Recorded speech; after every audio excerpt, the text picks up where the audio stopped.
Moving away from the resins that produce stiff parts, we have the flexible and elastic family, whose three constituents are adept at producing flexible, compressible, stretchable parts. These three resins are flexible 80A, elastic 50A, and silicone 40A, and their alphanumeric characters at the end there represent their shore hardness, where a higher number equates to a stiffer material. Here you can see where each of the three resins' shore hardness compares to common flexible and semi-flexible polymers. Because of their unique properties compared to all other resins in the Formlabs material library, these resins are great for seals, gaskets, consumer wearables, and any applications requiring some pliability and elasticity.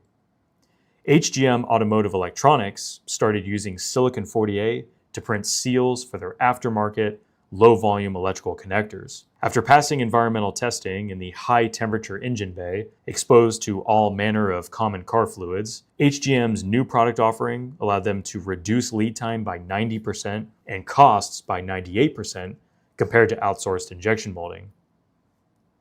Now, unlike the previous materials, the flexible and elastic resins have a few points to consider for optimal 3D printing. First, elastic 50A's high elasticity means you need to be mindful that larger prints and the quest for high dimensional accuracy may come with some difficulties. While curing in the form Cure or Curel, elastic 50A should be submerged in a glass container of water. Now, silicone 40A being even stretchier and softer than elastic 50A, means its workflow has some additional deviating points, including only being available on the smaller desktop Form 3 and Form 4 printers. Also, a dedicated build platform and resin tank are required for silicone 40A to avoid print failures.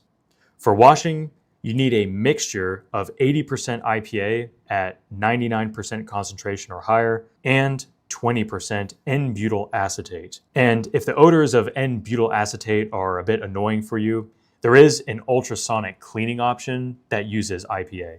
And like elastic 50A, you want to submerge the parts in water while curing. And everything that I've just mentioned, plus further details on these workflows, are included on the Formlabs support site.